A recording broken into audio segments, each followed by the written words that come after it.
Hello, good morning. कसे आहेत सगळे? छान ना? मी पण मस्त आहे. हो, काल सहज माझ्या नातीनं मला एक प्रश्न विचारला. मला वाटलं त्याच्यावर आपण आज बोलूया.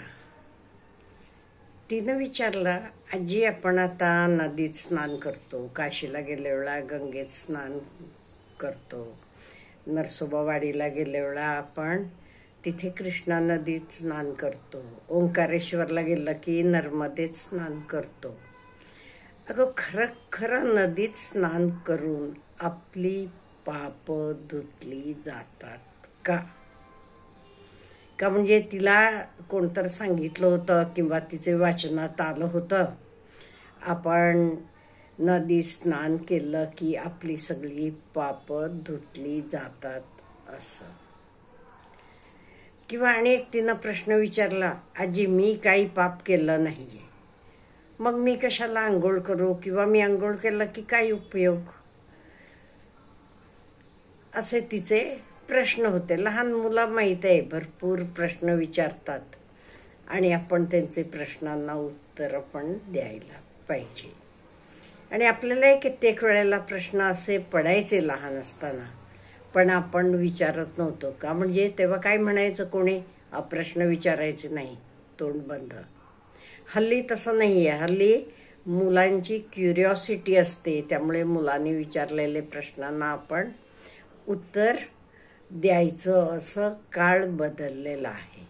ओके, ते हा प्रश्न आपले सगळ्यांसाठी आहे. का नदीत स्नान केलं की आपली पाप धुतली जातात का? माझं उत्तर असेल हो. का हो म्हणते म्हणजे आपण मनानं ठरवतो, ओके मी काशीला आलेली आहे, मी गंगा नदीत स्नानासाठी आली आहे, जे काही मी कळत न कळत केलेलं आहे, गंगा मैया म्हणतो आपण आईला, त्यामुळे तर सगळं धुवून टाक. ह्याच्या पुढे मी व्यवस्थित वागणार आहे, त्यामुळे मला एकदा स्वच्छ करून टाक. त्यामुळे आपले मनानं आपण स्वच्छ बनतो. आपले मनावरचं काही ओझं असलं, ओके, काही एखादं पाप केलं असेल, त्याला माहीत असते, हो मी हे केलेलं हे चूक आहे. कधी नकळत पण कोणाकडनंही काही चुका होऊ शकतात.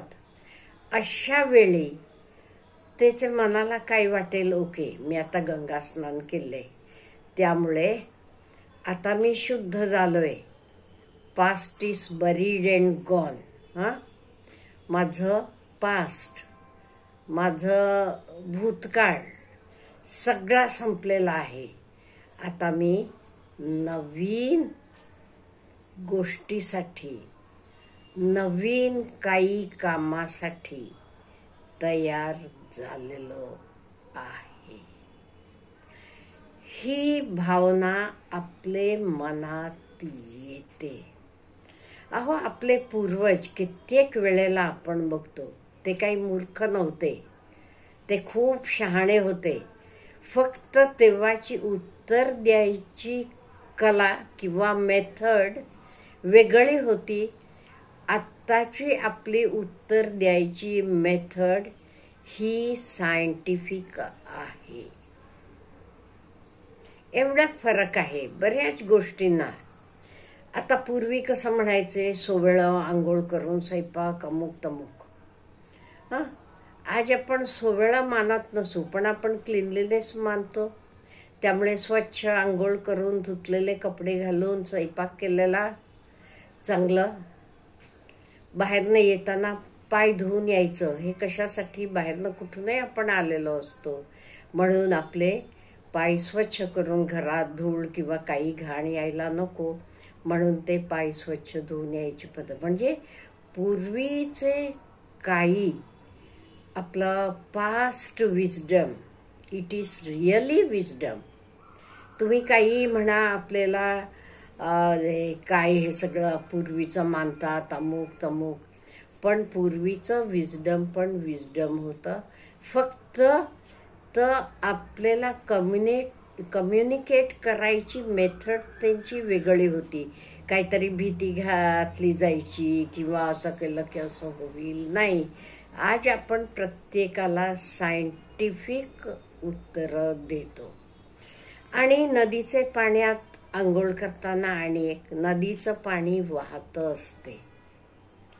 त्यामुळे नदी काय करते तर पाणी वाहतं असल्यामुळे तुमच्या अंगाची काही घाण असू दे, काही हे असू दे, तर सगळं जाते, परत फ्रेश पाणी येत असते. ह्याचे अनुषंगानं एक गोष्ट मी ऐकलेली आहे. एकदा काय झालं, एक माणूस मातीत काम करून सगळं अंग त्याचं मातीनं भरभटलेलं होतं.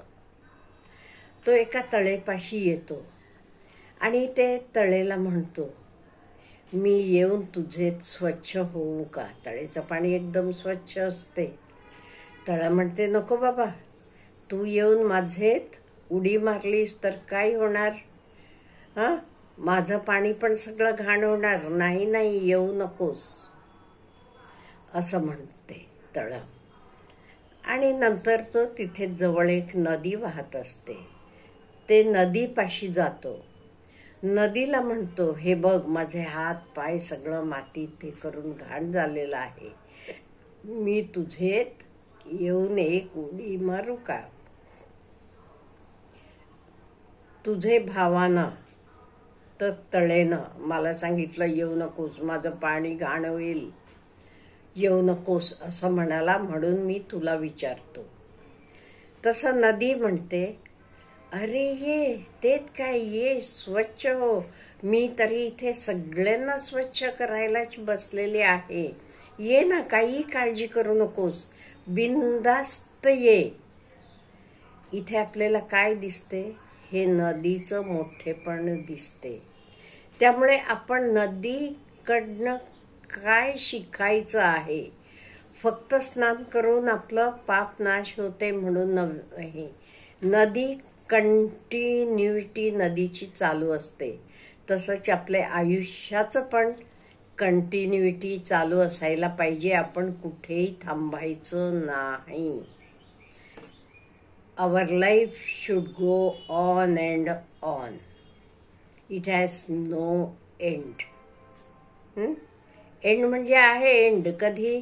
जेव्हा आपण स्वर्गवासी होतो तर एंड. नदी कशी समुद्राला मिळताना तिचं एंड होते तसं. उगम म्हणजे आपलं बर्थ. त्यामुळे नदी त्याला म्हणते, ये तू आंघोळ कर, स्वच्छ हो. हे नदीचं उदात्तपण, हे आपण शिकायला पाहिजे. आणि त्यामुळे तो माणूस जातो नदीत, स्वच्छ फ्रेश होतो. पण नदी स्वतः मलिन होते का? नाही. तर पाणी वाहून जाते, ती परत स्वच्छ आहे तशी आहे. आणि कंटिन्युटी तिची चालू आहे, कधी थांबत नाही. आणि ती आपल्याला स्वच्छ करताना ती पण स्वच्छ राहते, ती कधी मलिन होत नाही. हे पण आपण ह्या नदीकडनं शिकायचं आहे. त्यामुळे नदीत आपण आंघोळ करतो किंवा डुबकी मारतो म्हणजे आपलं मन आपण स्वच्छ करायचं. शरीर तर स्वच्छ होते, पण शरीराबरोबर मन पण स्वच्छ करायचं. आणि नदीचे सर्व गुण आपण अंगीकारायचे. त्यामुळे नदीत स्नान करणं ही आपली पूर्वापार आलेली प्रथा. हे काही चुकीचं नाहीये. पण एक आपण आवर्जून फॉलो करायला पाहिजे, तर म्हणजे आपण नदी घाण करता कामा नये. आणि आपल्यासारखं नदीत बाकीचे जीव जंतू असतात,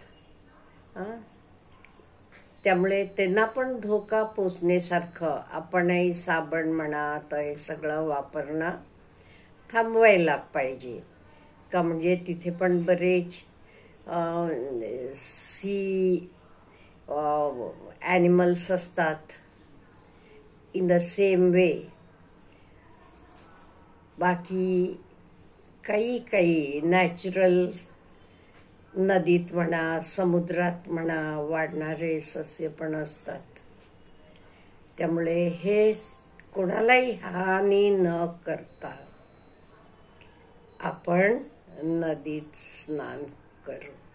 त्यामुळे हे काही चूक नाही.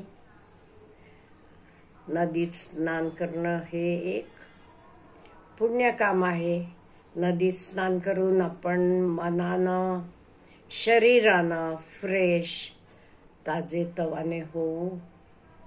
फक्त एकच लक्षात ठेवायचं, तर पाप धुतलं म्हणजे आपण दुसरं पाप करायला नाहीये. पाप धुतलं की गेला, ह्याच्या पुढे मी नदीसारखा राहणार. अच्छा, हॅव ए गुड डे.